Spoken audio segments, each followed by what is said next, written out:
नमस्कार दोस्तों, अभी मैं हूँ मऊ में स्थित है भीम जन्मभूमि। तो क्या आपको महू नाम का मतलब पता है? तो आप में से कई लोगों को महू नाम का मतलब पता नहीं होगा, तो मैं आपको बता देता हूँ। महू का फुल फॉर्म होता है मिलिट्री हेडक्वार्टर ऑफ वॉर। ये एक टाइम यहाँ पर छावनी हुआ करती थी, जो मिलिट्री की सेना की। डॉक्टर बाबा साहब भीमराव अंबेडकर जी के दादाजी और उनके पिताजी मिलिट्री में थे और उनका यहीं पर जन्म हुआ था। तभी से इसको मऊ नाम से जाना जाता है। और नाम की तरह ऐसी बहुत सी जानकारी जानने के लिए आप हमारी वीडियो के अंत तक बने रहें और चैनल को सब्सक्राइब जरूर कर लें। यहाँ पर भीम जी की एक प्रतिमा बनी हुई है, ऊपर लिखा हुआ है भीम जन्मभूमि। और यहाँ पर अशोक स्तंभ बना हुआ है। और इस तरफ आप देखोगे तो आपको नजर आ रहा होगा तथागत बुद्ध की एक प्रतिमा। और यहाँ पर पहले भीम जन्मभूमि के जो मकान था वो बना हुआ था, लेकिन उसको संरक्षित नहीं कर पाए, तो उसी को तोड़कर या टूटने के पश्चात इस विशाल भव्य स्मारक का निर्माण करवाया गया। जब हम इस स्मारक में प्रवेश करते हैं तो हमको यहाँ पर बहुत ही शांत माहौल नजर आता है। और सामने एक काउंटर है जहाँ पर एंट्री होती थी, लेकिन मैं अभी गया तो बोले कि यहाँ पर एंट्री बंद कर दी गई है।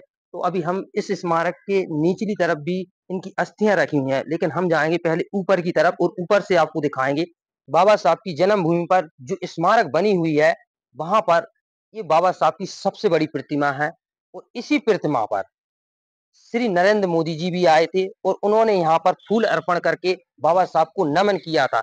अभी हम इसके ऊपर की तरफ देखेंगे, दोनों तरफ से सीढ़ियां हैं, उस साइड से भी इस साइड से भी। तो ऊपर की तरफ से आपको ये अशोक स्तंभ भी स्पष्ट नजर आएगा। इस करते हैं इस स्मारक के अंदर।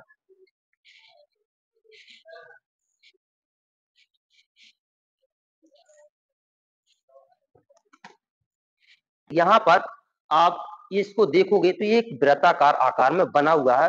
और इस प्रांगण के वृत्ताकार आकार में बाबा साहब की जीवन शैली की कुछ चित्रकलाएं भी दिखाई गई हैं। आप इस चित्रकला को देखोगे तो मुंबई में जो बाबा साहब का स्वागत समारोह हुआ था, उस टाइम की ये चित्र है। मुंबई में समता सैनिक दल के साथ बाबा साहब का एक चित्र है, जो आपको यहाँ देखने को मिलता है।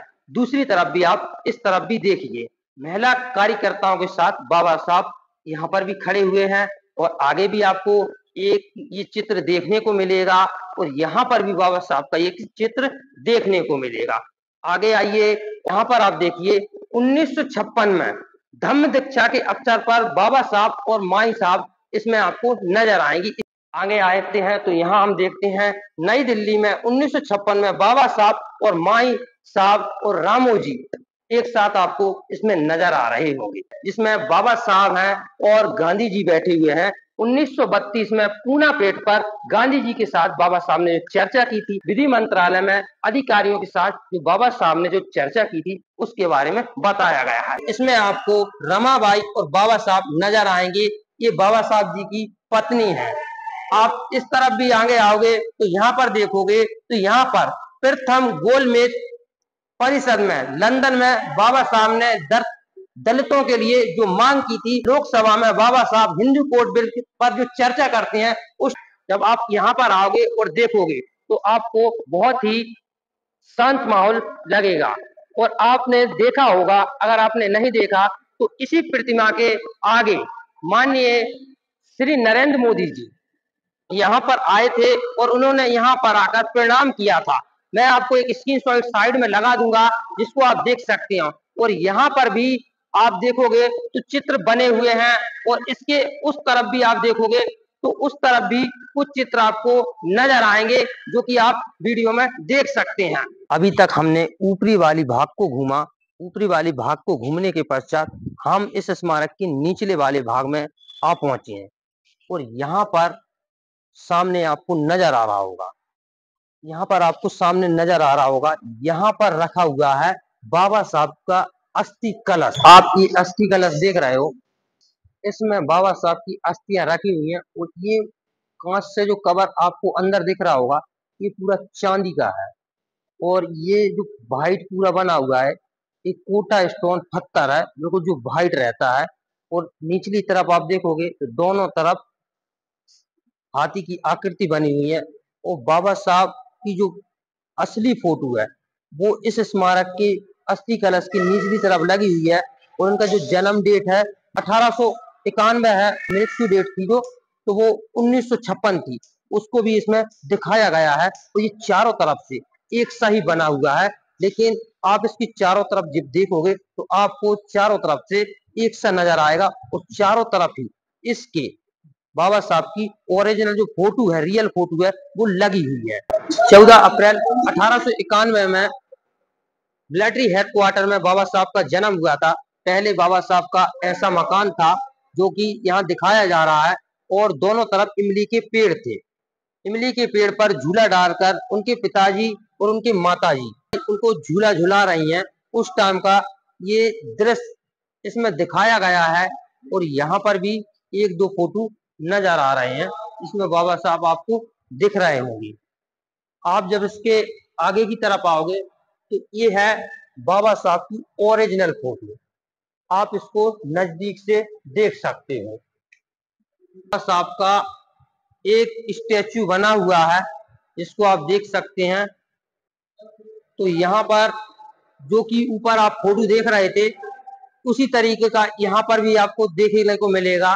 स्वतंत्र भारत का संविधान अंबेडकर ने संविधान समिति के अध्यक्ष डॉक्टर राजेंद्र प्रसाद को और पंडित जवाहरलाल नेहरू के समक्ष सौंपा।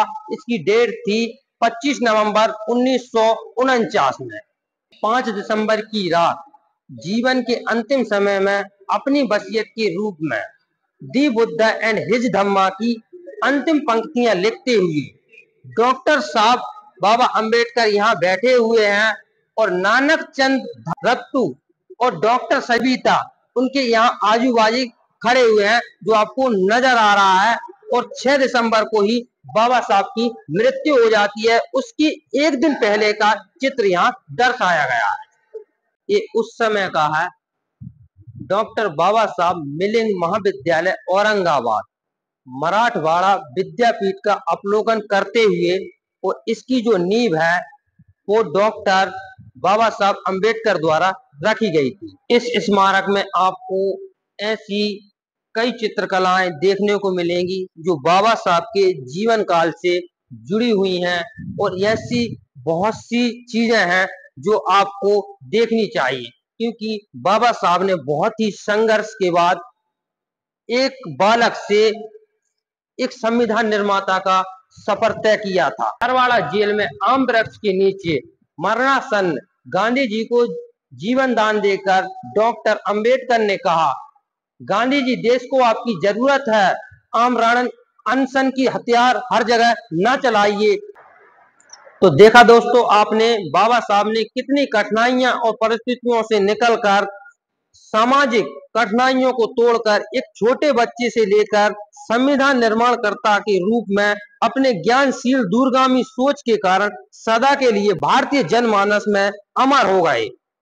अभी हम जिस जगह खड़े हैं ये पहले मऊ के नाम से जाना जाता था और मऊ ही बाबा साहब की जन्म स्थलीय थी, लेकिन बाबा साहब के सम्मान में मध्य प्रदेश की सरकार ने 28 जून 2003 को महू का नाम बदलकर डॉक्टर अंबेडकर नगर रख दिया, जो कि बहुत ही अच्छी बात है। हम हैं बाबा साहब की जन्म स्थलीय पर, तो यहाँ पर बाहर से कुछ दर्शक आए हैं देखने के लिए, तो अभी हम इनसे जानेंगे कुछ बाबा साहब के बारे में।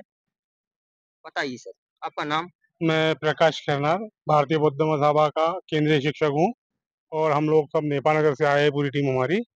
और मैं यहाँ पर तीसरी बार आया हूँ। पहली बार जब आया था तो तब यहाँ पे कुछ ज़्यादा डेवलपमेंट नहीं हुआ था। दूसरी बार आया था तब थोड़ा कुछ, और आज तो देख रहा हूँ कि बहुत ज़्यादा डेवलपमेंट हो गया है और बड़ा रमणीय स्थल है। बाबा साहब ने अपने बौद्ध धर्म के प्रसार प्रसार के लिए अपनी चार चार संतानें खो दी, तो उनका हमारे ऊपर बहुत बड़ा एहसान है और उस एहसान को चुकाने के लिए हम संघर्षरत है, प्रयत्नरत है और धम्म के कार्य में उत्तरोत्तर प्रगति करने के लिए हम यथायोग्य योगदान दे रहे हैं। धन्यवाद।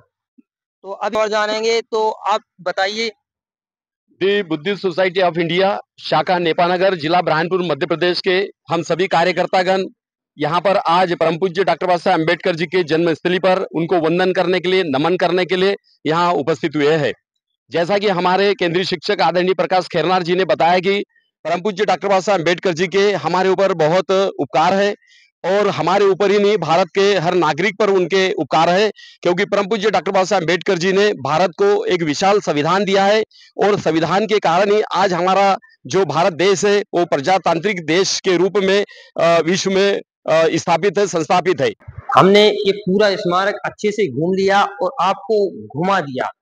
अब आज का ब्लॉग हम यहीं समाप्त करते हैं। आपको हमारी वीडियो कैसी लगी एक कमेंट में बताएं और वीडियो को लाइक। अगर आप हमारे चैनल पर नए हैं तो चैनल को सब्सक्राइब जरूर कर लें। मैं आपके लिए ऐसी ही वीडियो लाता रहता हूं।